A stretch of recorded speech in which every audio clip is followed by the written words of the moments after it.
Buenas noches, hermanos, hermanas. Realmente muy grato poder ver hermanos de otros países que nos acompañan en esta actividad que está realizando la rama Loto Blanco de la Sociedad Teosófica en Bolivia.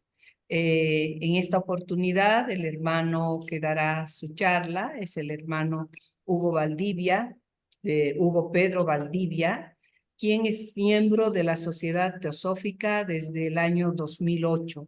Ha sido presidente de Rama, coordinador de la Sociedad Teosófica en Cochabamba, él de profesión es ingeniero, y bueno, es una persona que siempre está investigando, está haciendo estudios, tratando de profundizar cada vez más en las enseñanzas teosóficas. Un gran hermano, eh, y en este momento miembro muy activo de la Sociedad Teosófica y sobre todo de su rama, de la rama Loto Blanco.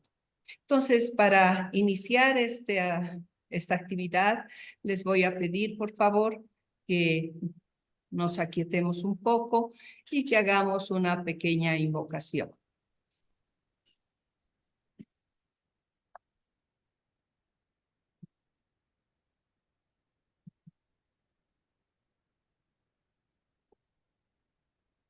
Oh vida oculta que vibras en cada átomo. Oh luz oculta que brillas en cada criatura. Oh amor oculto que todo lo abarcas en la unidad. Que todo aquel que se sienta uno contigo, sepa que por lo tanto es también uno con todos los demás. Paz, paz, paz.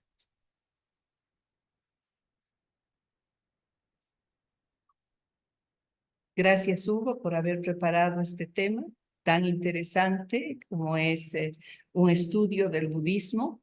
Con seguridad que, como siempre, nos va a traer mucho para poder reflexionar, pensar y profundizar. Le agradecemos muchísimo y entonces tiene usted la palabra. Gracias, Hugo. Gracias, María Luisa. Muy buenas noches a todos.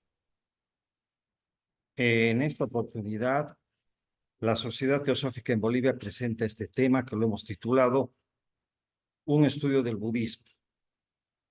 Vamos a tratar de abarcar a grandes rasgos este sistema moral y filosófico que es el budismo, porque propiamente una religión no lo es. Es bastante amplio el tema y voy a tratar de abarcarlo desde varios puntos de vista. Espero que sea del agrado de todos ustedes. Gracias por acompañarnos. Voy a comenzar leyendo esta sutra del budismo que dice: ser profundamente culto y entendido, estar bien preparado y hacer uso de palabras amables, esa es la mejor buena suerte. Asistir a la madre y al padre, valorar a la esposa y a los hijos y tener sencillos medios de vida, esa es la mejor buena suerte.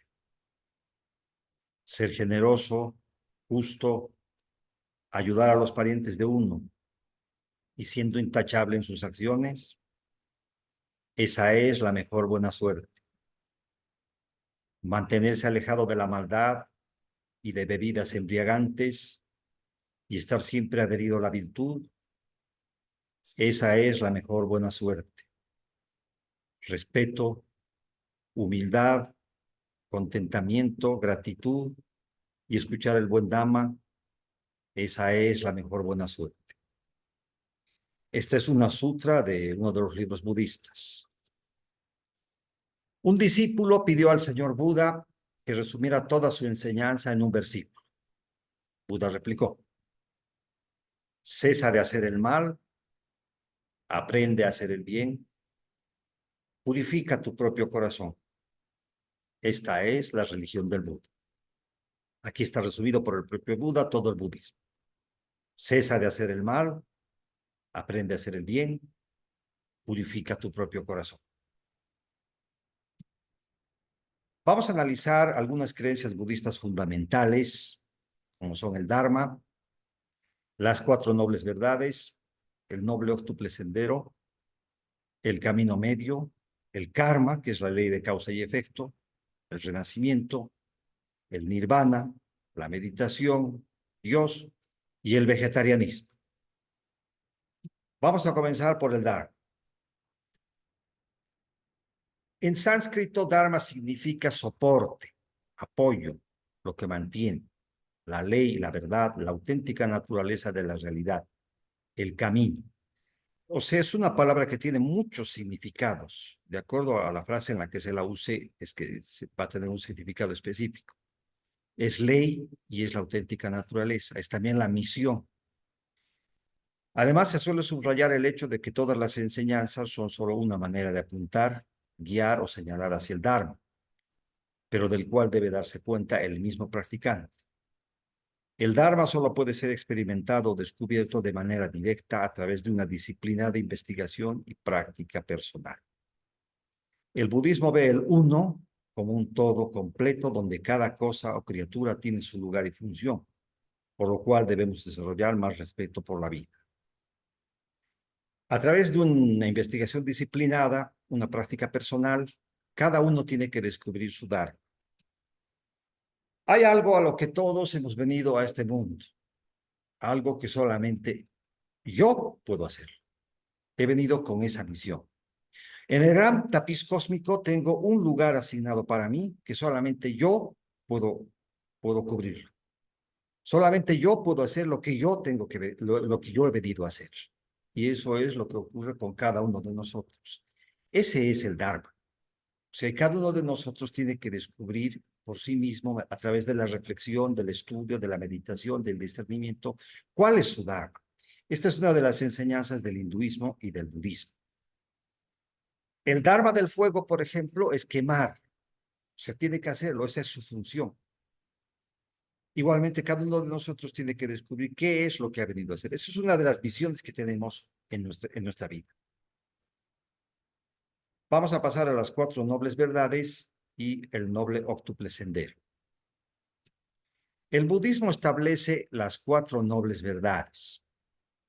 La primera noble verdad habla del sufrimiento. Dice que el sufrimiento existe. Todo lo que nos rodea va a convertirse en sufrimiento. Todo lo que ahorita nos hace felices, nos da alegría, más adelante su recuerdo de la melancolía nos va a traer sufrimiento. El apego a las personas y a las cosas, a la larga, nos va a dar sufrimiento. El día a día que vivimos está plagado de sufrimiento. O sea, esta es la primera noble verdad que establece el señor Buda, que el sufrimiento existe. Parece que fuese una perspectiva muy negativa de la vida, pero es muy real. O sea, estamos viviendo en medio del sufrimiento. El sufrimiento es permanente. Para algunos es más, para otros es menos. La segunda noble verdad nos habla del origen del sufrimiento. Son el deseo y el apego producidos por la ignorancia. En este caso se está hablando de una ignorancia de carácter espiritual, del verdadero propósito y sentido de la vida. Si desconocemos cuál es el verdadero propósito y sentido de la vida, que es en realidad la aspiración hacia lo divino, hacia lo espiritual, entonces nos apegamos a las cosas materiales, nos apegamos a la vida, nos apegamos a nuestro cuerpo físico y ese apego, y deseamos cosas materiales. Ese deseo y ese apego, que son producidos por la ignorancia espiritual, nos van a generar sufrimiento. La tercera noble verdad dice que se puede extinguir el sufrimiento. Hay una forma de terminar con el sufrimiento. Y la cuarta noble verdad habla de la senda que conduce a la extinción del sufrimiento. La senda que conduce a la extinción del sufrimiento se llama el noble óctuple sendero, que comprende la comprensión correcta, la intención correcta, el habla correcta, la acción correcta, la forma de vida correcta, el esfuerzo correcto, la atención correcta y la concentración correcta. Estos principios cubren los aspectos intelectual, ético, psicológico y económico de la vida. Están en función a la aspiración espiritual, eliminando el apego y el deseo. Gautama Buda enseñó que la ignorancia produce el deseo. El deseo es la causa del renacimiento. Y el renacimiento es la causa del sufrimiento. O sea, esta no es la única existencia que tenemos. Esta vida no es la primera vida que estamos teniendo, ni la única, como nos enseñan otras religiones. Hemos tenido muchas vidas, muchas encarnaciones. Esa es la llamada rueda de samsara, que la vamos a ver más adelante. O sea, morimos y luego volvemos a vivir, y luego volvemos a morir, y luego volvemos a vivir, etcétera. Y esa ignorancia es lo que nos mantiene atados a esa rueda de muertes y nacimientos y al sufrimiento. Para desembarazarse del sufrimiento, por lo tanto, es necesario librarse del renacimiento. El budismo emplea la palabra renacimiento. En nuestros estudios teosóficos, principalmente se usan las doctrinas de la Vedanta, hinduistas, que nos hablan de reencarnación. Hay una diferencia entre renacimiento y reencarnación. Renacimiento es del hinduismo, perdón, reencarnación es del hinduismo y renacimiento es propiamente del budismo. Vamos a ver esta diferencia un poquito más adelante. Para librarse del renacimiento, hay que extinguir el deseo. Y para extinguir el deseo, hay que destruir la ignorancia. Gautama Buda enseñó que era deber del padre que se educasen sus hijos en ciencia y en literatura. También enseñó que nadie debe creer lo que diga ningún sabio, lo que está escrito en algún libro o lo que afirme la tradición, a menos que esté de acuerdo con la razón. Esto es lo que dijo el señor Buda. O sea, por mucho que sea una tradición, por mucho que lo digan los sabios o lo digan los grandes libros, no podemos creerlo hasta que pase por nuestro discernimiento. O sea, yo mismo tengo que analizarlo y decidir yo si lo creo o no lo creo. No me lo pueden imponer. El camino medio. El camino medio es la justa senda media entre los dos extremos. Por ejemplo, entre la opulencia y la pobreza se debe elegir el camino medio. Aquí hay varios ejemplos que nos van a ilustrar. Entre los excesos y las privaciones, el camino medio. Entre el ascetismo y el hedonismo. O sea, el ascetismo es privarse, es cerrarse completamente dentro de uno mismo, inclusive en mayor sufrimiento. Y el hedonismo es procurarse placeres. O sea, entre el ascetismo y el hedonismo, también el camino medio. Entre el autosacrificio y la autosatisfacción, el camino medio. Entre el dolor y el placer, también el camino medio. Entre el absolutismo y el relativismo, el camino medio. Y entre ganar y perder, el camino medio. No es tan importante ganar y no es tan terrible perder. Hay que adoptar la senda del camino medio. Esta es una enseñanza budista fundamental. Siempre se debe tomar por el camino medio, no por los extremos. Vamos a pasar al karma. Muchos ya conocemos de qué se trata el karma. Es la ley de la siembra y la cosecha. Todo lo que hemos sembrado en vidas anteriores es el karma que tenemos en esta vida. Les ruego que apaguen sus micrófonos, por favor. Bueno, todo lo bueno que tenemos en esta vida, todas las cosas felices, todo lo que nos parece lindo, es el karma positivo que hemos generado en encarnaciones anteriores. Y todo lo que nos restringe, todo lo que nos limita o todo lo que nos trae más sufrimiento es el karma negativo que también hemos generado en encarnaciones anteriores. El universo, dice, está sujeto a una causación natural conocida por el nombre de karma. O sea, y todo es karma. Todo lo que nos rodea, todo lo que tenemos, todo lo que somos es producto del karma. Los méritos y deméritos de un ser en pasadas existencias determinan su condición en la vida presente. Cada hombre, por consiguiente, ha preparado las causas de los efectos que ahora experimenta. Gautama el Buda habló a los hombres de esta ley, según lo ha expresado muy brillantemente Sir Edwin Arnold en su libro La Luz de Asia. Yo les recomiendo a los que no lo conozcan o no lo hayan leído, lean atentamente La Luz de Asia. Es toda la historia del señor Buda y toda la historia del budismo. Es un libro maravilloso para comprender este sistema filosófico. Dice así: hermanos, los libros dicen bien, La vida de cada ser humano, producto es de sus vidas anteriores. Los errores de antaño, en males convertidos, a atormentarnos vuelven.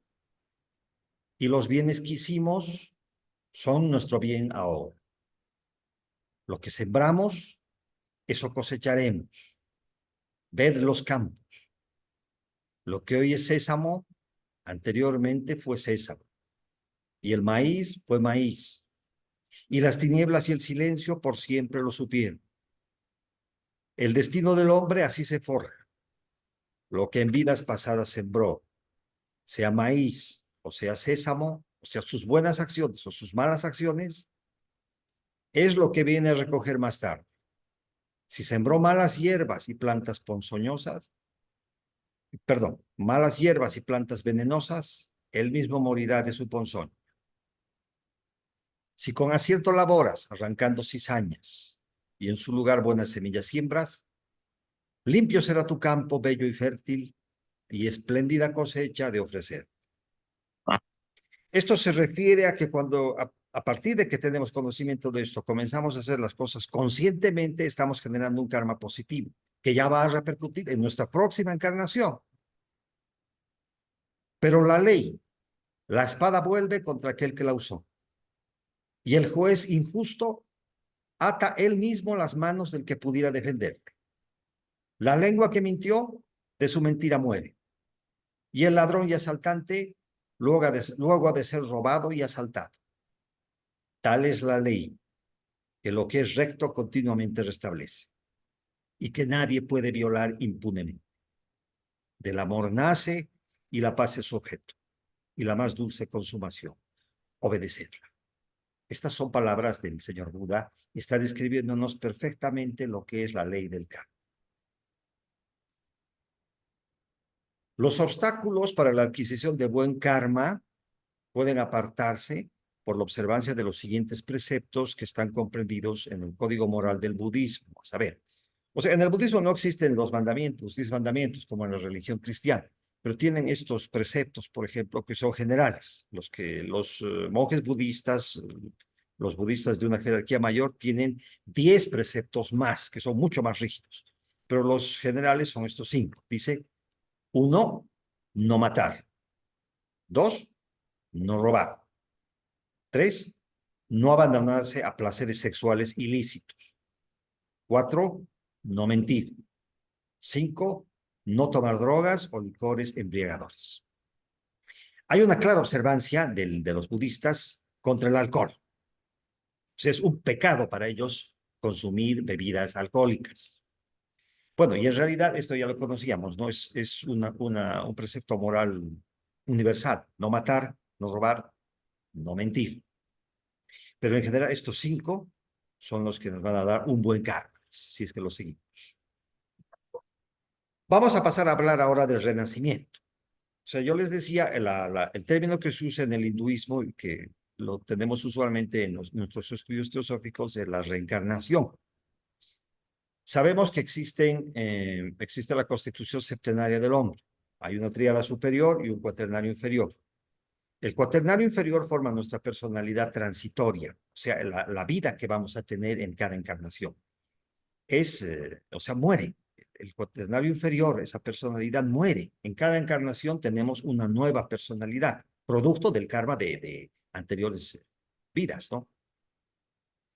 Pero los principios superiores que nos han enseñado, que son Atma, Buddhi y Manas, son imperecederos. Ellos van a continuar. Entonces nos van a llevar a otros planos de existencia después de la muerte y luego volvemos a un nuevo cuerpo físico que se ha conformado en función a nuestros merecimientos kármicos.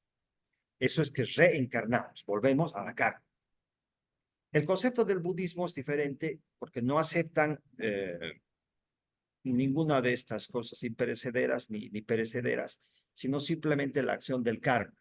Entonces dice, el karma es lo que vuelve a traernos a la vida, nos hace renacer, no nos hace reencarnar. El karma simplemente nos trae nuevamente. Imaginemos que nuestra existencia es el fuego de una de estas velas.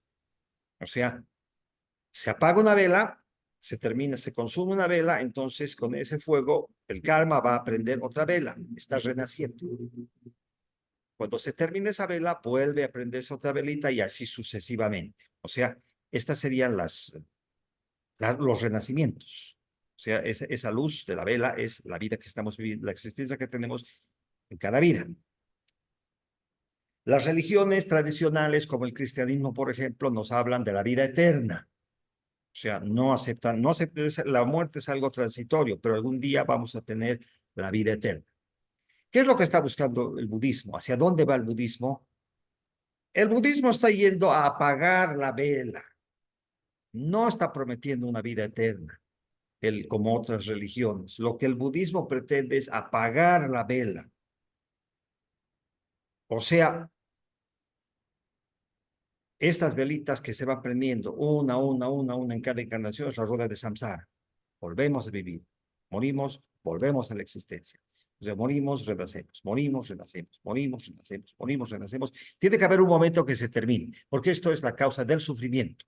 O sea, venimos a este mundo lleno de sufrimiento, que la religión cristiana lo ha llamado inclusive el Valle de Lágrimas. La idea es, del budismo, salir de la rueda de samsara, apagar la velita, terminar con el sufrimiento. Se va a pasar a un estado que se llama nirvana, cuando se terminen todas las encarnaciones o los renacimientos. Hay muchas concepciones, muchas acepciones del nirvana. Podemos interpretar la libertad como el nirvana. Se entendería entonces como salir de la vida, de la rueda de samsara, o extinguir la rueda de samsara. La esclavitud sería la rueda misma de samsara, la rueda de la vida que nos mantiene en ese trance de muertes y renacimientos. El nirvana es integrarnos a la fuente. O sea, cuando se termina el karma, estamos libres. Nuestro objetivo es terminar con el karma, entonces vamos a ir al nirvana. El verdadero paraíso es el nirvana. Y si lo podemos interpretar en unos términos que entendemos, es fundirnos con Dios, es unirnos a Dios. Es la gota de agua que regresa al océano. Una vez que la gotita de agua regresa al océano, se convierte en el océano.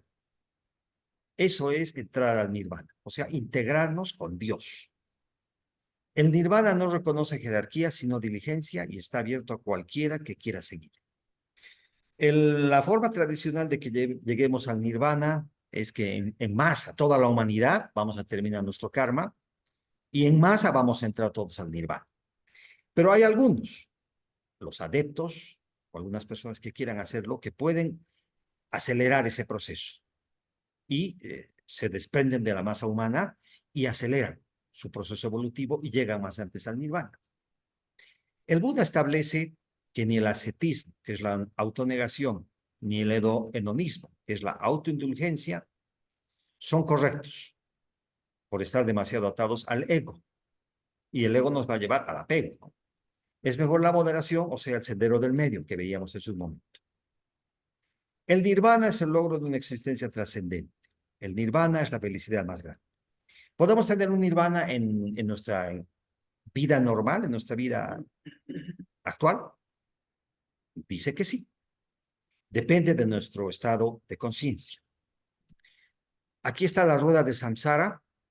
Vean este demonio que le está manejando, le está agarrando la rueda de samsara. Me parece que es Mara, el protagonista de La Voz del Silencio.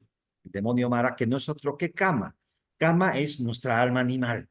O sea, tenemos dentro de nuestra constitución como seres humanos un alma animal que nos lleva a todas las cosas malas que hacemos. Kama se asemeja con Mara. Mara vendría a ser el que maneja la rueda de samsara. Dentro de la rueda de samsara están todos los aspectos posibles de la vida, todas las situaciones, todos los conflictos, todos los lugares. O sea, nacemos como hombre, nacemos como mujer, somos ricos, somos pobres. O sea, todas las situaciones posibles están en la rueda de samsara, manejada por Mara. Una vez que se termina la rueda de samsara, vamos a entrar al nirvana. Veamos una historia acerca del nirvana narrada en los cánones budistas. Existía en la India, dice, hace cientos de años, ¿no? Una familia pobre. Eran el esposo, la esposa y 2 niños. El esposo era pescador y la esposa se dedicaba a las labores de casa, llevaba a los niños a la escuela, traía agua para lavar, para cocinar, se ocupaba el día cocinando, remendando las redes de su esposo, las redes de pesca, lavando las ropas de los niños y todos los quehaceres que había en la casa. O sea, estaba muy ocupada ella en todos estos regímenes domésticos todos los días. Según la enseñanza que ella tenía que dedicarle un tiempo del día a la meditación. Vamos a ver enseguida también la meditación. Si no hacía la suficiente meditación en vida, según la enseñanza que ella tuvo, no iba a poder entrar al nirvana. Entonces ella estaba muy preocupada. O sea, no tengo tiempo para meditar. O sea, terminaba todos sus quehaceres domésticos del día y en la noche estaba tan cansada que se iba a dormir. Al día siguiente, al amanecer, volvía a lo mismo, ¿no? Entonces, estaba muy preocupada. Decía, yo no voy a poder entrar al nirvana. Bueno, aparte tenían animales en la granja, ¿no? Tenían una granja, tenía que ocuparse también de cuidar, alimentar, limpiar, etcétera, todos estos animales. O sea, era bastante el trabajo que tenía esta mujer. Iba a sacar agua, ¿no? En estos lugares nosotros tenemos la bendición de que tenemos agua potable en las canillas, las pilas, en nuestros hogares. Abrimos y tenemos toda el agua que necesitemos.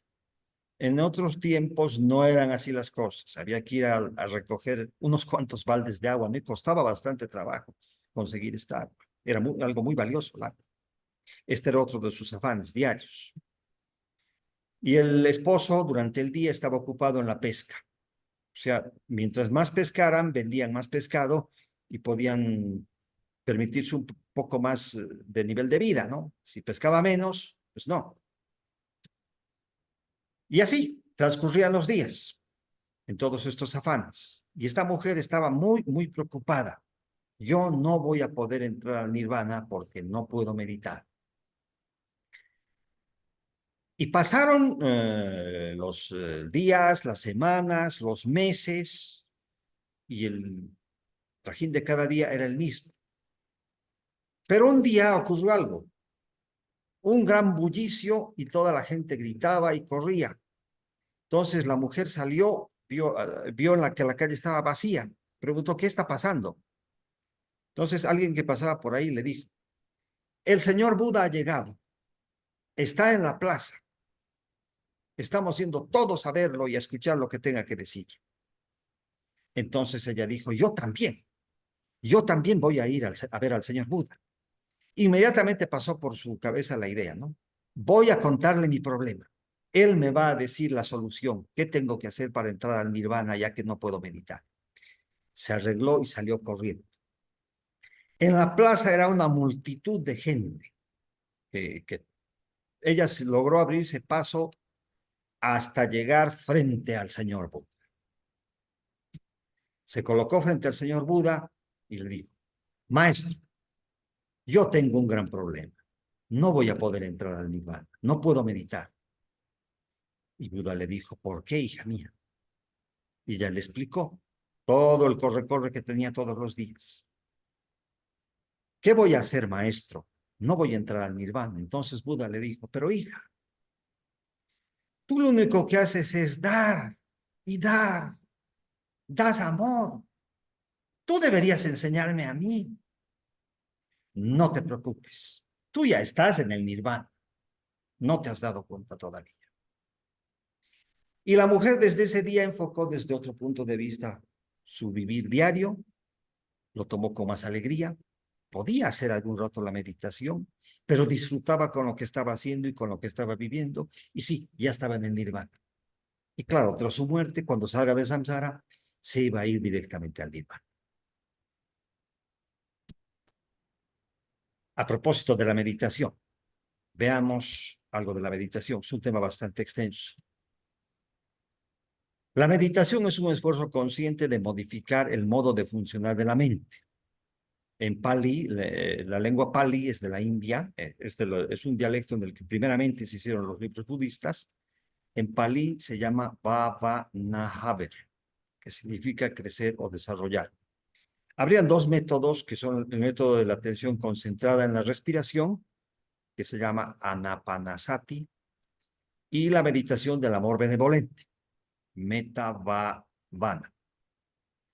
Se han debido dar cuenta ustedes que cuando tratan de enfocar su atención para la meditación, para concentrarse, la mente no los deja. O sea, es un torbellino de pensamientos, ¿no? Incontrolables. Y dice que tenemos unos varios miles, ¿no? 10,000, 12,000 pensamientos cada día. O sea, es un movimiento permanente. Nuestra mente no está educada. O sea, nos domina la mente. O sea, y es un caos de pensamientos. Pero hay algo mágico. En cuanto nos colocamos en una posición adecuada y tenemos la intención de hacerlo para la meditación y comenzamos a respirar, con una respiración rítmica, el ritmo rítmico de la respiración para los pensamientos, separa la mente. Se puede fijar los ojos en un solo punto, porque mientras se piensa, los ojos se mueven. Si se los para los ojos, se paran también los pensamientos. Si se combinamos, es más fuerte, pero esto de la respiración. Se respira en forma rítmica para ese caos de pensamientos. Y bueno, hay que concentrar en un solo punto la mirada. Entonces, separan ese caos de los pensamientos y podemos meditar. La meditación en realidad consiste en eso, concentrar nuestra atención en un solo punto o en poner en blanco nuestra mente.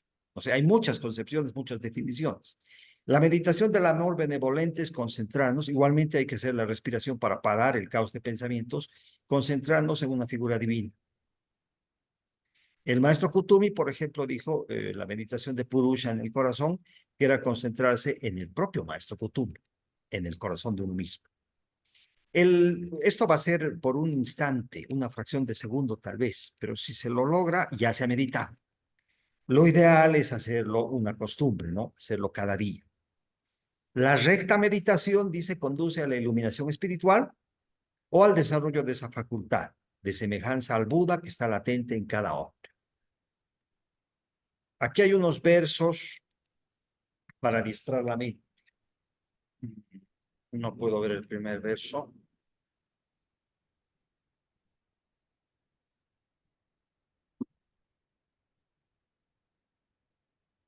Perdón. Se me cortó, mil disculpas, vuelvo. Bueno, dice pensando en que todos los seres son aún más valiosos que la joya que colman los deseos, con el fin de alcanzar el supremo propósito, pueda yo siempre considerarles preciosos. Que sea yo capaz de examinar mi mente en todas las acciones y en el momento en que aparezca un estado negativo, ya que me pone en peligro a mí mismo y a los demás, pueda yo hacerle frente y apartarlo. Cuando vea seres de disposición negativa o a los que están oprimidos por la negatividad o el dolor, pueda yo considerarlos tan preciosos como un tesoro hallado, pues son difíciles de encontrar. Cuando otros, impulsados por los celos, me injurian y tratan de modo injusto, pueda yo aceptar la derrota sobre mí y ofrecer la victoria a los demás. Cuando una persona a quien he ayudado o en quien he depositado todas mis esperanzas me daña muy injustamente, pueda yo verla como a un amigo sagrado, que pueda yo ofrecer directa e indirectamente toda alegría y beneficio a todos los seres y que sea capaz de tomar secretamente sobre mí todo su dolor y sufrimiento. Dice la enseñanza budista que meditando en estos versos se adiestra la mente.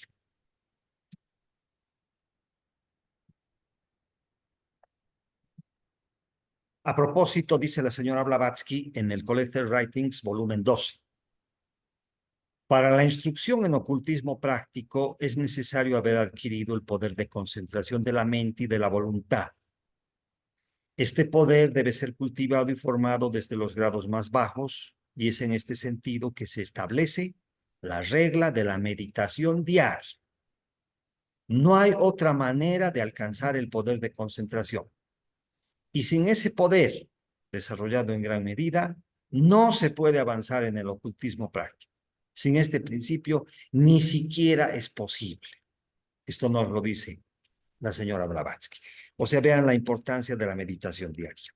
Es algo que deberíamos comenzar a hacerlo. Bueno, los que no lo hacemos, comenzar a hacerlo y ya no más. Se necesita mucha disciplina. O sea, hay que establecer un día cada día.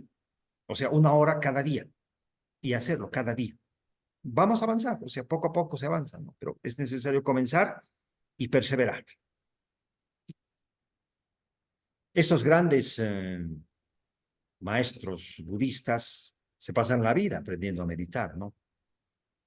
Decían que en el budismo zen, por ejemplo, no, en el budismo tibetano, me parece que es esto, le enseñaban había tres fases. Hay un cojín sobre el que se sentaban los monjes budistas. Tienen que aprender a sentarse sobre el cojín para comenzar la meditación. O sea, los pasos son sentarse adecuadamente en el cojín, comenzar la respiración y luego meditar. Entonces, para aprender a sentarse adecuadamente en el cojín, le tomaban 10 años. Transcurridos los 10 años, ya sabía sentarse. Entonces comenzaba a respirar. Aprender a respirar correctamente le llevaba otros 10 años. Transcurridos esos 20 años, ya sabía sentarse bien y ya sabía respirar, entonces podía comenzar a meditar. Para meditar propiamente le llevaban otros 10 años. Entonces, vean, eran 30 años de su vida. Estos señores por eso están encerrados en esos lamasterios dedicados a esto. No vamos a llegar a ese grado de perfección nosotros, ¿no? Cuenta nuestra intención, pero deberíamos comenzar a hacerlo. Veamos el aspecto de Dios, cómo lo enfoca el budismo. Bueno, la idea de Dios tiene su origen en el temor. Los budistas creen en la humanidad. Los budistas no buscan a Dios, sino buscan sabiduría y compasión. La sabiduría es la contemplación de que todos los fenómenos son incompletos, impermanentes y carentes de yo. Esto se llama Maya. O sea que el mundo en el que vivimos es una ilusión. Parece tan real, pero una vez que nos damos cuenta de lo que hemos vivido, los años que han pasado, nos vamos a dar cuenta que pasó todo tan rápido como un sueño, que es en realidad un sueño. Todos los fenómenos son incompletos, impermanentes y carentes de yo. Es maya, es una ilusión. Esta vida es una ilusión. La sabiduría es darnos cuenta y entender por nosotros mismos. El budismo tiene como meta la verdad. Y la compasión es sentir el dolor ajeno como propio. Si uno solo busca compasión, acabará siendo de buen corazón o muy amable, pero con poco entendimiento. Si solo busca sabiduría, sin considerar los sentimientos, acabará con mucho entendimiento, pero con poco corazón. Nuevamente tiene que aplicarse la regla del camino medio. Ni tanta compasión, ni tanta sabiduría, en el camino medio, ¿no? Lo necesario de compasión y lo necesario de sabiduría. Como la ciencia busca más el resultado, acaba dominando o controlando al hombre. La religión en sí ha visto a la razón y a la sabiduría como los enemigos del amor y la fe. La ciencia ha visto al amor y a la fe como enemigas de la razón y la objetividad. Pero a medida que la ciencia progresa, la religión declina. El budismo trata al rigor intelectual como una virtud, o sea, esa búsqueda de conocimientos, de instrucción, el rigor intelectual, y eso de enfocar con lógica lo que se aprende. O sea, que discernirlo yo mismo para aceptarlo como una verdad, aunque lo diga la tradición. El budismo trata al rigor intelectual como una virtud y a la ignorancia como un pecado. O sea, el verdadero pecado en el budismo es la ignorancia, porque la ignorancia nos va a conducir al sufrimiento. En cambio, las religiones occidentales comparten hostilidades hacia el intelecto, argumentando que la fe ignorante es más importante que el pensamiento lógico. Claro, es más importante la fe ignorante, ¿no? Sin embargo, no se está buscando a Dios en el budismo. El Buda era el iluminado, no era una figura religiosa, no era Dios. Pero esto no ha sido suficiente para que a lo largo de los siglos se haya degenerado en convertir al Buda mismo en un Dios. Y hay ramas que se han separado del budismo original, que consideran al Buda un Dios y le hacen toda clase de adoraciones. Esto es una degeneración del budismo. Veamos este punto que no es obligatorio. Este punto no es obligatorio en la sociedad teosófica, pero sí recomendado, el vegetarianismo. El Buda fue vegetariano, pero no enseñó el vegetarianismo. Y hay muchos buenos budistas que no son vegetarianos. Los Mahanayas de China no comen carne, pero en Japón, Tíbet y otros países sí comen carne. Uno que come carne puede tener un corazón puro y uno que no come carne puede tener un corazón impuro. Recordemos que el famoso Adolfo Hitler era vegetariano. En las enseñanzas budistas, lo que importa es la calidad de su corazón, no los contenidos de su dieta. La purificación de la mente es la cosa más importante del budismo. O sea, la purificación del corazón y la purificación de la mente, esas son las cosas más importantes dentro del budismo. Y la purificación de la mente se logra a través del entendimiento. Y el entendimiento lleva tiempo. De todas maneras, pero nosotros, si analizamos fríamente, es recomendable, ¿no? Porque al participar, al ser carnívoros de una dieta carnívora, estamos participando activamente de la matanza de animales. Cada día se matan miles y miles de animales para que nos los comamos. Entonces esto genera karma, un karma colectivo. Luego vienen epidemias, bueno, ahora ya no hay, están controladas, pero pueden venir guerras o pueden venir desastres, que es el resultado kármico de haber masacrado a tantos animales cada día. Sería recomendable. Claro que esto es una decisión personal de cada uno, no es obligatorio. Cuando uno tenga la certidumbre, la certeza de que puede volverse vegetariano, lo hace. Vamos a ver rápidamente algunos otros temas. Hay 4 grandes votos que hacen los grandes budistas. Dice, los seres sintientes son innumerables. Tomo el voto de liberarlos a todos. Las aflicciones son inagotables. Tomo el voto de extinguirlas a todas. Las puertas del Dharma son infinitas. O sea, hemos visto el Dharma, por un lugar la ley, y por otro lado es lo que yo he venido a hacer aquí, ¿no? La misión que yo tengo, y la misión que tiene cada uno, que son millones, millones. Es una misión individual, única e irrepetible para cada uno de nosotros. Las puertas del Dharma son infinitas. Tomo el voto de estudiarlas a todas. El camino del Buda es insuperable. Tomo el voto de lograrlo completamente. Veamos la celebración de Wesak. La celebración de Wesak está narrada por el señor Leadbeater en su libro Los Maestros y el Sendero. Es la llegada del señor Buda en el plenilunio, o sea, en la luna llena de mayo.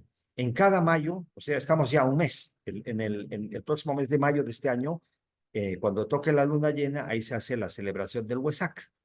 Se supone que la energía del señor Buda llega e ilumina la tierra, ¿no? Entonces, la costumbre es colocar vasos de agua y que esa agua se llene con la energía del señor Buda y beber esa energía, ¿no? Y hacer nuestros votos de portarnos bien el próximo año que está viniendo. Lo que se lee en el Wesak es lo siguiente, que me parece vale la pena volver a leer. En su anhelo del bien, los devas y los hombres han señalado varias cosas dignas de bendición. Dinos, oh maestro, ¿cuál es la bendición? No servir al insensato, servir al sabio, honrar a quien merece honra. Esta es la mayor bendición. Morar en un país ameno, haber cumplido buenas acciones en pasadas vidas, tener el alma henchida de nobles deseos. Esta es la mayor bendición. Mucha intuición y mucha educación, dominio propio y mente disciplinada, amables palabras bien dichas. Esta es la mayor bendición. Dar limosnas y vivir rectamente. auxiliar a los parientes, obrar de modo que no merezca vituperio. Esta es la mayor bendición. Aborrecer el pecado y no pecar más. Abstenerse de bebidas embriagantes. No ser perezoso en el bien obrar. Esta es la mayor bendición. Ser paciente, manso y sufrido. Asociarse a los pacíficos. Tener pláticas religiosas en tiempo oportuno. Esta es la mayor bendición. Refrenarse y ser puro. Conocer las 4 verdades capitales. Esta es la mayor bendición. Permanecer inconmoviblemente sereno ante las estremecedoras vicisitudes de la vida, sin pasión, sin tristezas. Esta es la mayor bendición. De todo punto invencible es quien así procede. Va por donde quiera, completamente seguro. Esta es la mayor bendición. Esto es lo que se lee en la celebración del Huesac. El señor Leadbeater cristianizó el Huesac, ¿no? Porque hace aparecer la figura de Jesucristo también en el Huesac.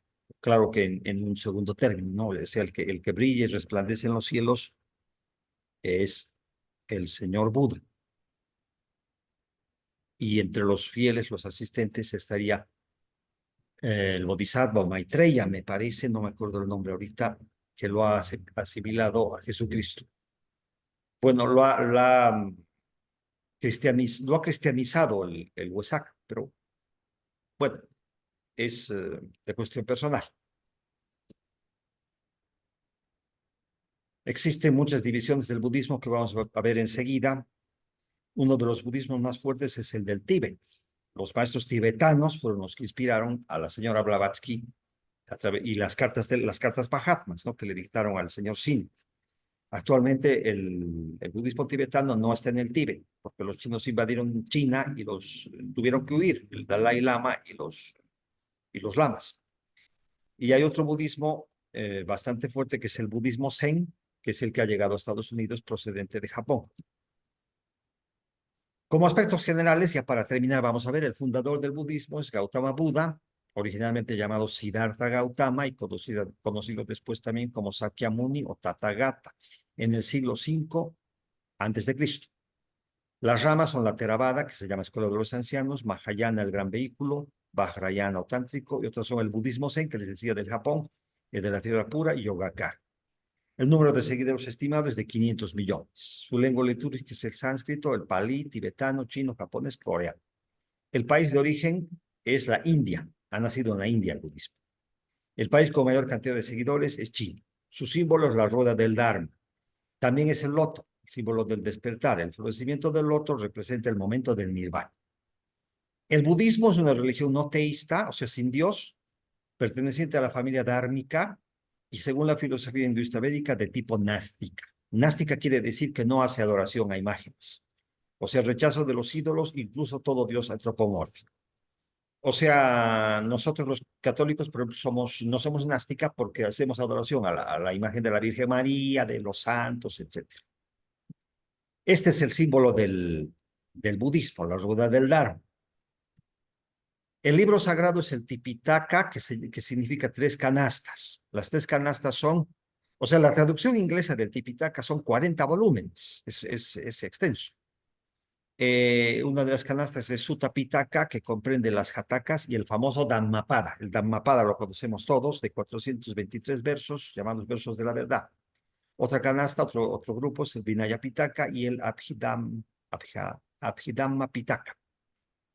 El budismo es una filosofía fuertemente práctica que de forma similar a la de Sócrates en Occidente hace hincapié en el desarrollo moral por encima de la pura teoría.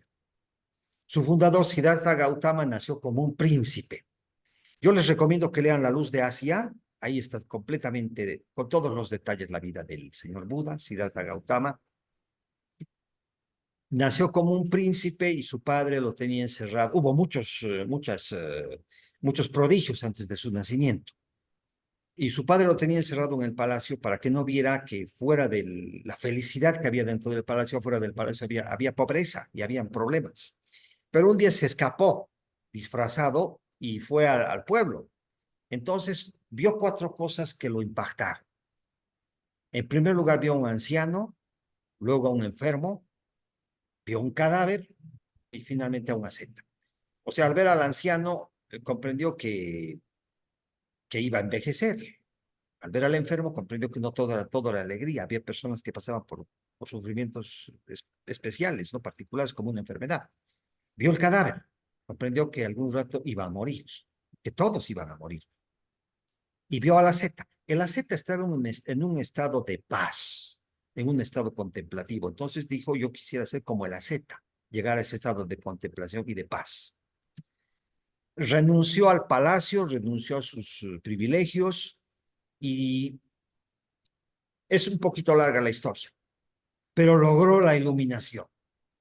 Y a partir de ese momento fue el iluminado y comenzó a tener discípulos, o sea, porque según relata la tradición, el mismo Brahma en la India, Brahma es el Logos, ¿no? Brahma bajó y le rindió pleitesía, le dijo, tienes que enseñar a la humanidad lo que has aprendido. Y él no se fue al nirvana, se quedó a enseñar. Y esa enseñanza es lo que se conoce como el budismo, para que todos lleguen a ser iluminados como él y logremos escapar de la rueda de samsara, de las encarnaciones, hacia el nirvana. Aquí hay un mapa de las religiones en el mundo. Este color rosado es el de la religión cristiana, que es el que predomina. Habría habido en la historia 3 religiones con propósitos de expansión universal, que serían el cristianismo, el islam, los musulmanes, y el budismo propiamente. La religión cristiana abarcaría el 37.50% de la población mundial, es la religión más extensa del mundo. El 25% de la población mundial es musulmana, o inclusive el 23%. Es la segunda religión más grande detrás del cristianismo, ¿no? Y un 3.59% de la población mundial es budista. O sea, significa que el budismo es de las mayores religiones de la humanidad en número de seguidores. Esta población mundial está estimada en 7.000 millones de seres humanos. Miren, nació el budismo en la India y se expandió hacia el Asia Central, al Tíbet, a Tailandia, a Java, a Sri Lanka. Aquí está en el cuadrito de abajo muestra los siglos en los que se expandió. Luego de la India se fue a China, a Corea y al Japón. En el Japón es donde alcanzó este nivel especial que es el budismo Zen. Y el budismo Zen es el que ha llegado a los Estados Unidos. Y lo que nos ha transmitido Estados Unidos del budismo es lo que todos conocemos. Pero en la India ya no existe el budismo. O sea, nació en la India, pero no volvió más. Existía el sistema de castas, por ejemplo, en la India. El budismo abogó contra el sistema de castas y contra muchas otras cosas que consideró injustas. Este es el gran Buda Daibutsu en Kamakura, Japón. Vamos a ver algunas imágenes mientras leemos un relato más de los que nos ofrece la luz de Asia. Dice, un día el señor Buda se paseaba cerca de Radhagriha en el bosque de bambúes. Al despuntar la aurora, y vio al jefe de una familia cingala que después de haberse bañado, saludaba a la tierra con la cabeza descubierta, al cielo y a los 4 puntos cardinales, arrojando con ambas manos arroz blanco y rojo. ¿Por qué te inclinas así, hermano mío?, preguntó el maestro. Es la regla, señor, respondió. Nuestros padres nos enseñaron que a cada aurora antes de ponerse a trabajar, hay que conjurar el mal que viene del cielo que nos cubre, de la tierra que está bajo nuestros pies y de todos los vientos que soplan. Entonces aquel al que honra el mundo dijo, no riegues arroz, sino ofrece a todos pensamientos y actos de amor. A tus padres mirando al este, de donde viene la luz. A tus maestros volviéndote al sur, de donde vienen ricos presentes. A tu mujer y a tus hijos mirando al oeste, donde brillan tiernos y apacibles colores y donde acaban todos los días. A tus amigos, a tus parientes y a todos los hombres, mirando hacia el norte. A los seres más humildes, inclinándote a la tierra. A los santos, a los ángeles y a los muertos bienaventurados, contemplando el cielo. Así se evitarán todos los males y habrás como conviene honrado las 6 direcciones principales. Esto es de La luz de Asia de Sir Edwin Arnold. Hay otra vista del Buda Daibutsu. Ahí lo pueden apreciar en su tamaño colosal. Existen muchas pagodas en todas partes del mundo. Esta estatua es del Buda de Ayutthaya en Tailandia. Es una estatua gigante también. Este es el Gran Buda en Nha Trang, en Vietnam. Vean la perfección, la belleza que tiene esta imagen. El señor que está de lentes aquí es el Dalai Lama. Él es el representante, el sumo sacerdote, el pontífice del budismo tibetano. Como China invadió a Tíbet en 1949, tuvo que salir del Tíbet, ¿no? No está ya en el Tíbet, pero sigue ejerciendo su influencia de enseñanza. Hay algunos aspectos negativos del budismo en su desarrollo, como que era un sistema bastante patriarcal y excluía a las mujeres, no se preocupaba por el bien social, etc. Hay una película que se llama Ana y el rey de Siam, protagonizada por Jodie Foster. Pueden verla con el fin de comprender cómo eran estos aspectos, pero que se han subsanado, ¿no? Hay otra película que es Karate Kid 3, que en este momento no la tengo. Hay una competencia que hacen unos budistas. O sea, el señor Miyagi, no sé si se acuerdan del Karate Kid, recibe a unos monjes budistas, del budismo zen en este caso, y los lleva a donde se juega boliche, ¿no? Lanzan una bola y tienen que derribar los pinos. Entonces un hombre los ve, uno que era campeón, los ve a los monjes y se burla de ellos y les hace una apuesta. Entonces los monjes lo vencen, fácilmente lo vencen al campeón. El campeón reconoce la derrota y les paga, pero les pide que le expliquen cómo es que han podido vencer. Entonces ellos le enseñan lo que se llama la visualización creativa, o sea, ver el resultado antes de hacerlo. O sea, tienes que ver en tu mente, tienes que visualizar que han caído todos los bolos antes de que lances la bola. No depende de tu mano, sino de tu visualización, es lo que le explica. Entonces, le vendan los ojos y él lanza la bola y caen todos los pinos, ¿no? Entonces, una de estas cosas, por ejemplo, la visualización creativa, que es un método de autoayuda que se ha extendido en muchos libros de autoayuda, ¿no? Bestsellers para tipo psicológico, para nivel empresarial, etcétera. Tiene sus orígenes en el budismo, en las enseñanzas de la visualización del budismo. Albert Einstein dijo, la religión del futuro será una religión cósmica. Deberá ir más allá del Dios personal y evitar dogmas y teología, abarcando tanto lo natural como lo espiritual. Deberá estar basada en el sentido religioso que emana de la experiencia de todas las cosas, natural y espiritual, y eso como significativa unidad. El budismo satisface esta descripción. Si hay alguna religión que pudiera atender a las necesidades científicas modernas, sería el budismo. Esto es lo que dijo Einstein. Miren una cosa, ahora se habla del pensamiento cuántico, ¿no? O sea, a partir de la física cuántica se ha determinado que la mente influye sobre la materia, que es lo que veíamos hace un momento con la visualización creativa. Nuestra mente puede influir sobre la materia y podemos influir sobre nuestra vida. O sea, podemos tener la vida que nosotros queremos, ¿no? O sea, es la ley de atracción, etcétera, todo lo que se ha puesto de moda. Esto parte desde el budismo. Y miren, las necesidades científicas modernas incluían esto de la física cuántica, que es algo sumamente moderno, que satisface el budismo. Muchos años ya hemos vivido en medio de guerras y conflictos. El mundo necesita del budismo, al igual que de todas las religiones y filosofías que promuevan el amor y la paz. No busquemos más divisiones.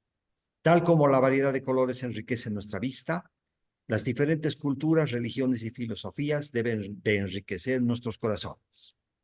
Termino con estos versos.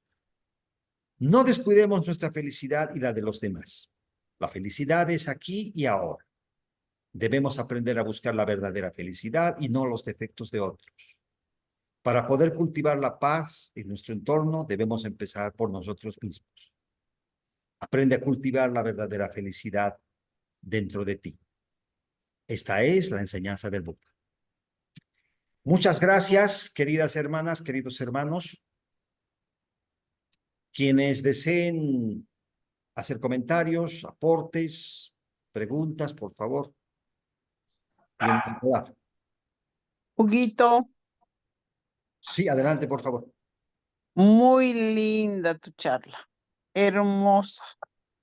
Hay muchas cosas que no has explicado, has dicho es muy largo, muy largo. Así que en clase privada nos terminarás de explicar y de contar todas las cosas que has saltado por el tiempo, me imagino. Sí, Pero yo me he quedado como con un plato fuerte. muchas gracias, Hilda. Bueno, lo poco que sé, los he tratado de hilvanar lo mejor posible esta charla. Espero que haya tenido sentido. No se puede hacer más por el tiempo. Gracias por esas palabras. Sí, adelante, Sandra. Sandra Volpe. Sí, ¿qué tal, Hugo? Muchísimas gracias, muy buena charla. Mira, justamente este sábado estuvimos leyendo en la sede nuestra sobre la clave de la teosofía, la parte que habla de la perspectiva del budismo, y que decía esto de que no concibe el alma, que lo concibe como una palabra errónea, un concepto erróneo, porque nada es imperecedero. Y hoy trajiste el tema de reencarnación y renacimiento.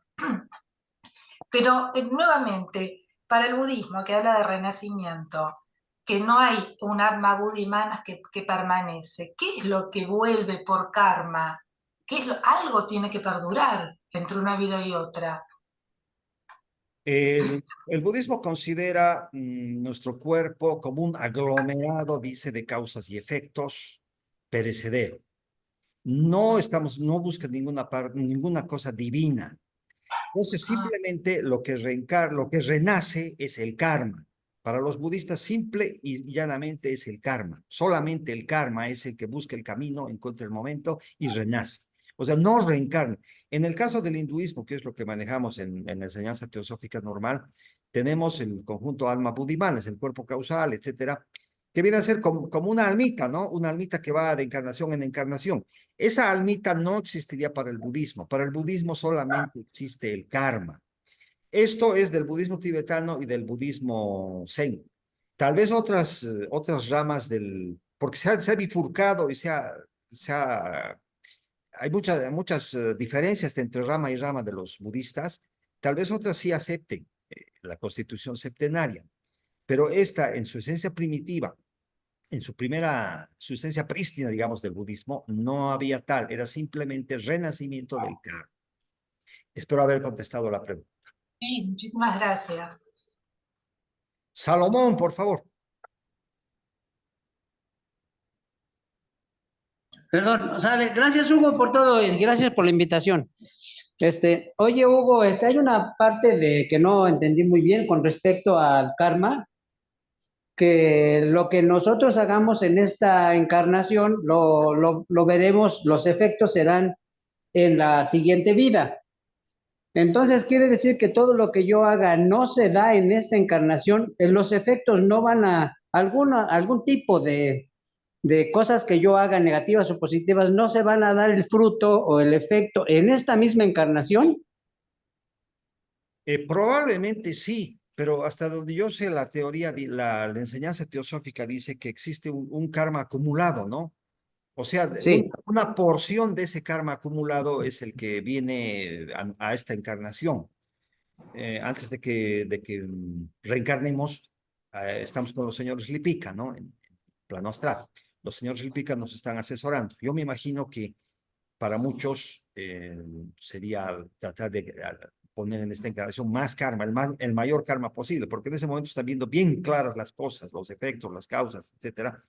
Pero ellos se asesoran y le dicen solamente esta porción. Entonces, hay una porción de karma acumulado.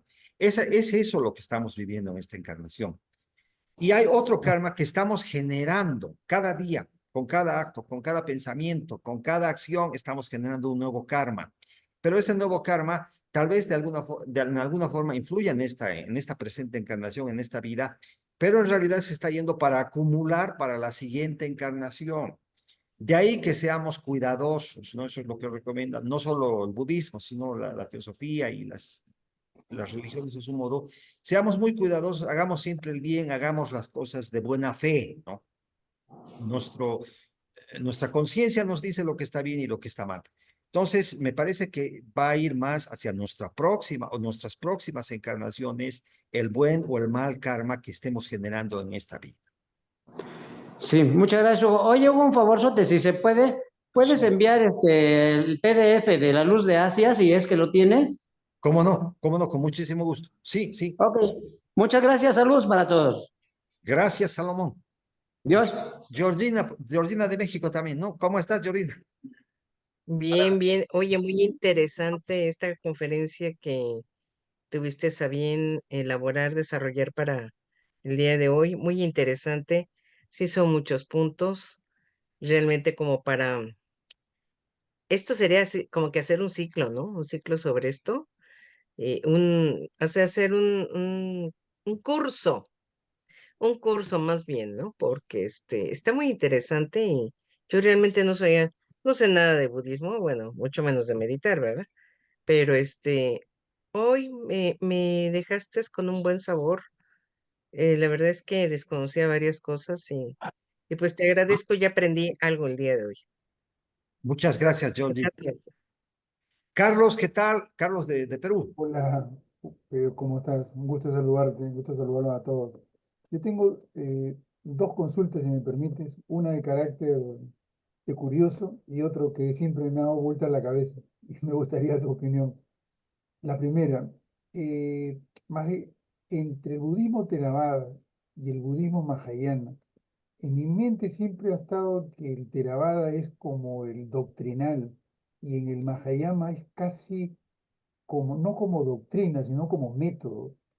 Y bueno, y es el que tú bien has dicho, el budismo más común, más conocido, el gran vehículo, ¿no? El que produce el conocimiento más, el que más allá de Occidente es el Mahayana, ¿no?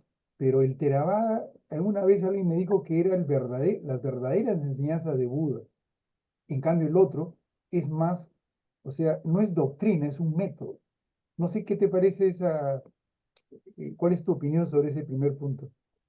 Eh, Mil disculpas, no domino tanto el tema, Ok. no podría decirte exactamente cuál es el Theravada y el Mahayana, pero de todas maneras, el más antiguo me parece que es siempre el más verdadero. Creo que en este caso el Theravada, ¿no? Sería más verdadero. Al paso de los siglos han habido personas que con buena intención han ido aumentando o han ido quitando cosas, entonces ya no era el verdadero budismo, lo han cambiado. En el Claro. Mahayana entonces ya no sería un budismo auténtico, original. Eso es lo que podría contestar. Te agradezco, Hugo. Sí, es un tema que siempre me ha dado vuelta. Y la otra es, no sé, es como una especie de tesis que siempre he tenido en la cabeza y aprovecho también tu conocimiento sobre este tema. Yo soy realmente un aprendiz. Eh, en el libro clásico de Krishnamurti, A los pies del maestro, hay cuatro grandes vectores, ¿no? Que los conocemos seguro todos, ¿no? El de discernimiento, el del desapego, el de la recta conducta y el del amor, ¿no? Que son los grandes cuatro vectores de los pies del maestro de Krishnamurti, que es un clásico, ¿no? De Krishnamurti. Y por el otro lado, tenemos, o coincidencia, las cuatro grandes verdades. Una es el sufrimiento existe, el otro es el deseo y el apego, el otro es la extinción del sufrimiento, y la última que es el octuple sendero, ¿no? Que tú bien has desarrollado. Mi pregunta es, hace muchos años yo leí un libro de Krishnamurti, que son unas charlas que él tiene, ¿no? Y en estas charlas hay un monje que aparece y le dice, usted habla como el Buda, le dice. Y como Krishnamurti es muy especial, le respondió, no me acuerdo qué le respondió en ese momento, pero me gustaría tu opinión, porque es mucha coincidencia, ¿no? O sea, lo que dice Krishnamurti es lo que dice Krishnamurti, y lo que dice Buda es lo que dice Buda, pero hay un bastante paralelismo, ¿no? Y repito, el discernimiento, mi entendimiento en el otro lado, en las cuatro grandes verdades, puede ser, pues no sé, el sufrimiento existe, ¿no? Discernir lo que es real y lo que es irreal. En el otro tema sí es casi igual, ¿no? Es el desapego, que es la ausencia de dolor de Krishnamurti en los pies del maestro de Krishnamurti, y en el otro lado está pues el deseo y el apego de las cuatro no de verdad, que es contundente. Y así, ¿no? No sé qué opinas de ese, esa es una cosa que he tenido en la cabeza, escucho las cuatro no de verdades, y después me acuerdo siempre de los pies del maestro, y tengo ahí un conflicto de ideas. No sé si me puedes ayudar, por favor. Bueno, yo tengo entendido que a los pies del maestro en realidad ha sido dictado por el maestro Kutumi al señor Krishnamurti. Sí, O sea, no sí, es que sea autor propiamente Krishnamurti. Iban en ya, astral, me parece, Tirviter y Krishnamurti a reunirse a los pies del maestro, precisamente del maestro Kutumi, y es de las charlas que tenían que después surgió el libro A los pies del maestro. Lo que se estaría hablando es del apego, como dices, y el desapego, que ah, es fundamental, ¿no? Porque Maya está presente, el concepto de Maya está presente en ambos, en el hinduismo y en el budismo. O sea, que este mundo es una ilusión y que apegarnos nos va a producir sufrimiento. Y tiene que venir el discernimiento dentro de las leyes espirituales para darnos cuenta de esto. O sea, que mientras más apegados estemos a la realidad que pensamos que es la verdadera, pero que es una ilusión, más sufrimiento se va a generar y eso es una rueda de samsara sin fin. Entonces yo creo que coinciden ambos porque es la verdad, ¿no? Es una verdad innegable, una verdad ah, espiritual. sí, sí, sí. No, no, entonces, como que me quedo con más. Pues siempre he tenido, o sea, lo leo a uno, lo leo al otro. Esto me surgió a raíz de este libro, el Conociéndose a sí mismo, de Krishnamurti, que es un libro fantástico donde él, bueno, muchos de los libros de él son pues diálogos, ¿no? Entonces Sí, hay nunca me voy a olvidar de ese monje que es budista Theravada, que le hace esa pregunta, ¿no? Le dice a Krishnamurti, así como usted estuvo en el Oriente, después se separó de eso. O sea, le hace un paralelo y a Krishnamurti lo deja, lo- le responde pues que más o menos lo que tú me has dicho es excelente, porque técnicamente si lo pide el maestro, viene a ser una especie de narración del maestro Kutumi, y en el fondo pues es la verdad, como tú dices, ¿no? Totalmente, como que estamos hablando de la misma fuente en dos formas diferentes, ¿no? De alguna forma. ujú. Perfecto. Gracias y Gracias, Carlos. disculpen la pregunta que, que se me ocurrió a veces. Gracias. Muchas gracias. No, a ti, muy amable. Enrique, Sí, gracias. Yo quería preguntar más. Hay dos grandes escuelas de budismo, ¿no? Uno, el pequeño vehículo, que habla justamente del octuple sendero, ¿no? O sea, el octuple sendero es el método para que, digamos, el discípulo logre, digamos, la liberación. Pero existe otra escuela, ¿no? El gran vehículo, donde ya la meta es salvar a todos los seres sintientes, ¿no? O sea, todos los jivas tienen que salvarse a través de la ayuda, digamos, de los que han logrado, digamos, la comprensión final, ¿no? Entonces, ¿cuál sería la meta última del budismo? ¿La liberación personal o de todos los jivas? Porque esa es una gran incógnita, ¿no? O sea, muchos budistas se apegan al Hinayana y otros están, digamos, entregados a la práctica del Mahayana, ¿no? Del gran vehículo. la liberación personal estaría en primer lugar que el pequeño vehículo, pero posteriormente, si lo desea, puede adoptar uno de los cuatro grandes votos y pasar al gran vehículo y tratar de lograr la liberación de toda la humanidad. Me parece que ese es precisamente el tema de la voz del silencio. O sea, el aspirante, Sorapati, me parece que lo llama el señor Blavatsky, el que va a hacer el sendero de la voz del silencio, llega a las puertas del nirvana. Entonces ahí elige entrar al nirvana o quedarse a ayudar al resto de la humanidad sufriente. Entonces, ese es el sendero del ojo y el sendero del corazón. El sendero del ojo es que entra al nirvana. Pero ese gran vehículo que dices podría ser el sendero del corazón, que es lo que trata el resto de la voz del silencio, que se convierte en un arhat y va a ayudar al resto de la humanidad sufriente. Espero haber podido contestar la pregunta. Esa sería la función, el objetivo final del gran budista. Buenas noches, Huguito. Sí, Perdón, un Am, segundito. Estaba Emilce primero, por favor. perdón. Solo quería aclarar que el Mahayana es el camino ancho y ese es el del ojo. Y el camino angosto es el Hinayana, que es el camino del corazón. Nada más, Huguito. Ya, muchísimas gracias. Sí, Emilce, por favor. Sí, muchísimas gracias. Realmente un tema interesantísimo y lo explicaste muy claro, muy claro. La pregunta mía es, los budistas no buscan a Dios, sino a la sabiduría y a la compasión. Entonces, la sabiduría a través de la contemplación y la compasión, decía ahí, sentir el dolor ajeno como propio.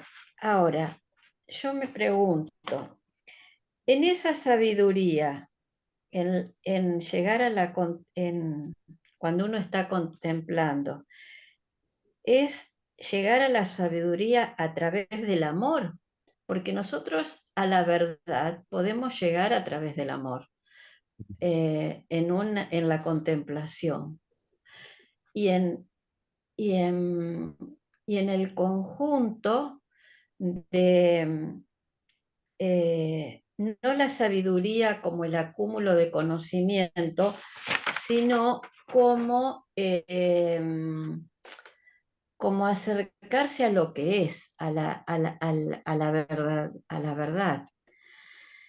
Y la compasión, eso me parece que es a través de lograr también el óctuple sendero, porque si no tenemos una vida limpia y un corazón puro y una mente abierta y todo, me parece muy difícil de llegar a algún camino claro, o al sacarnos la ignorancia o al sacarnos el sufrimiento, ni para nosotros ni para los otros hermanos. No sé si fui clara o me engalleté, me parece. Perdón, ¿cuál es la pregunta? La pregunta es, ¿yo puedo llegar a la verdad a través del amor, según el budismo? Sí, sí. O sea, precisamente dentro de la compasión, como decías, está el amor. No menciona propiamente la palabra, pero sí, el amor a los seres sintientes, a los seres sufrientes, el amor a la humanidad es lo que tiene que dictarnos al final nuestra última acción. Sí, se llega a través del amor, sí.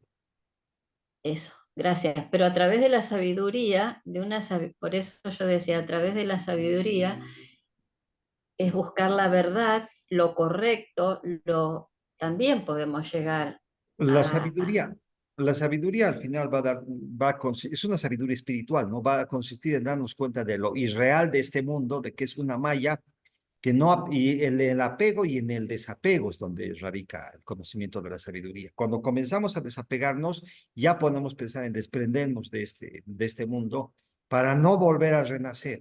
Ese sería el principio de sabiduría. Y, perdón, ¿no? Y la sabiduría esta también nos va en saber la joya oculta que tenemos en el corazón todos, o, o considerarnos como dioses en el destierro.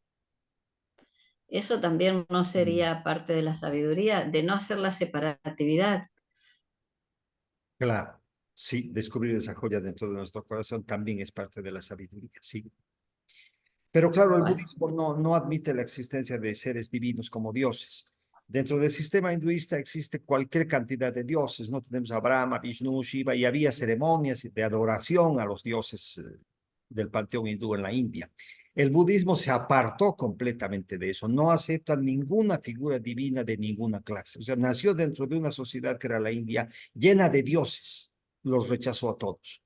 O sea, simplemente se concentra no en la salvación, sino en la iluminación personal, en salir del mundo de sufrimiento. O sea, ahí estaría el principio de sabiduría, pero no existe una intervención divina. Es el hombre por su propio esfuerzo que tiene que hacerlo, a través de la búsqueda de la sabiduría, una sabiduría espiritual, y de la compasión. que es el amor Y hacia todos los seres. gracias, y perdóname que la ignorancia. ¿Y ellos entonces por qué veneran tanto a Buda? ¿Por qué hay tantos templos hacia Buda y van y hacen ceremonias? Son otras corrientes, o sea, el budismo original no admitía esto. Son corrientes que se han desviado y al final al propio Buda lo identificaron como un dios y comenzaron a hacerle adoración. O sea, Gracias, es una gracias. tergiversación completa, ¿no? Ese no es un budismo verdadero. El Buda nunca dijo que era un dios, que era un salvador, absolutamente nada. Gracias, Hugo, gracias. Muchas gracias, Emilce. ¿Aquí alguien en la sala tiene alguna pregunta? Sí. ¿Por qué ya no está Dalai Lama en Tíbet y dónde está? Claro, ya se la razón, pero ¿dónde está? La hermana me pregunta por el Dalai Lama del Tíbet.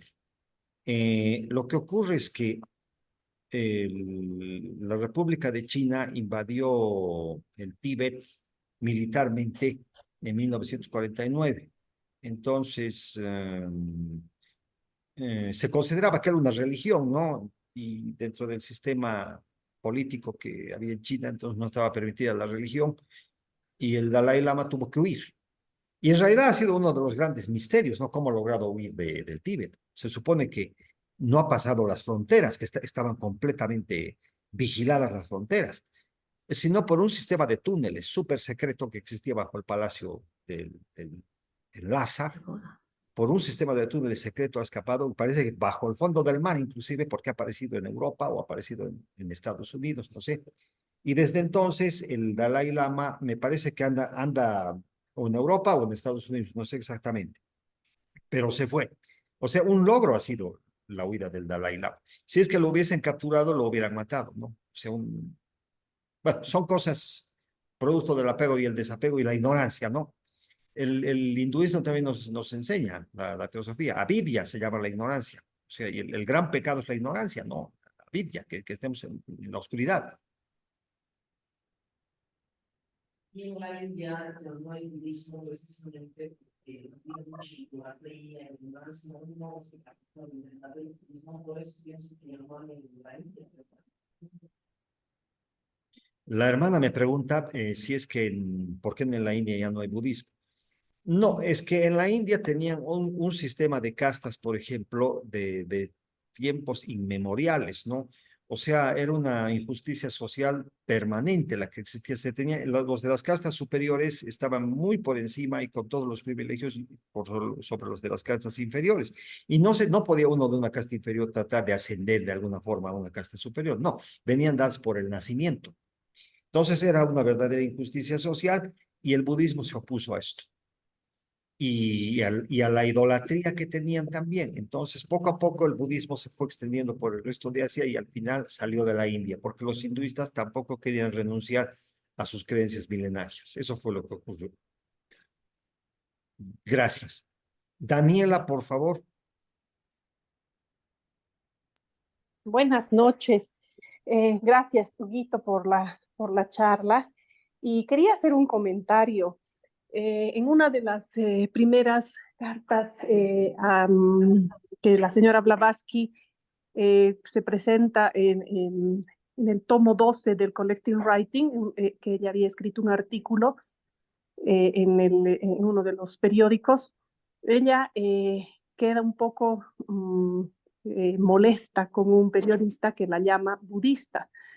Y ella aclara y dice que en realidad el periodista se refería a ella como de la religión budista. Y ella aclara y dice, yo no pertenezco a la religión budista, pero si usted me hubiera dicho que soy budista, seguidora de Buda, le hubiera dicho que sí. Eso sí es verdad. No, entonces ella aclara que ella sí era seguidora de Buda, pero no era budista, de religión budista, ¿no? Primero eso, ¿no? Y bueno, después en esto del Dalai Lama, ahora el Dalai Lama, la India les ha otorgado a todos los tibetanos que salieron huyendo de de esta invasión de China, les han otorgado un territorio, no recuerdo el nombre, y es ahí donde está el Dalai Lama por unos meses y en Estados Unidos por otros meses también. Y evidentemente el Dalai Lama es la cabeza de los budistas tibetanos, pero es la autoridad política. Él era el que asumía el manejo de su país, ¿no? Era la autoridad política. Pero sobre el Dalai Lama hay una otra autoridad, que es el Teshu Lama, que en realidad esa es la autoridad espiritual de los budistas tibetanos. Y por algunas investigaciones y algunas cosas que leí, tanto en el glosario teosófico y en otros libros más, este Teshu Lama ha desaparecido, ¿no? En manos de los chinos él desapareció. Entonces, hasta cierto punto se sabe de él, pero después ya no más, ¿no? Solamente eso, Huguito, y agradecerte por la linda charla que nos has brindado. Gracias, Huguito. Muchas gracias, Daniel. No sé si alguien desea comentar algo más. Bueno, lo que yo quería, para terminar, lo que yo quería resaltar era que cosas modernas, que se suponen muy modernas dentro de la física cuántica, como la materialización de nuestros deseos, que cómo podemos influir con nuestra mente sobre nuestra vida, sobre la materia, sobre la realidad, cómo podemos materializar cosas mediante la visualización creativa o la ley de atracción, tantas de estas cosas, y lo que dice la física cuántica, son postulados que ya manejó el budismo hace muchos siglos. O sea que estaba muy adelantado a su tiempo. Yo creo que por algo nos lo recomendó la señora Blavatsky. Bueno, muchas gracias a todos los presentes y a todos los que nos acompañan desde diferentes países. Gracias, hermanas y hermanos, por acompañarnos en esta reunión. Nos veremos. Gracias, hasta luego. Mira. Muchas gracias. Gracias, Huguito, muchas gracias. Chao, nos vemos. Adiós. Gracias. Buenas noches. Buenas noches. Chao, Buenas chao. noches a todos. Gracias. Buenas noches para Chao. todos. Gracias. Buenas noches para Chao. todos. Chao, chao. Chao a los presentes también. Gracias, hasta luego.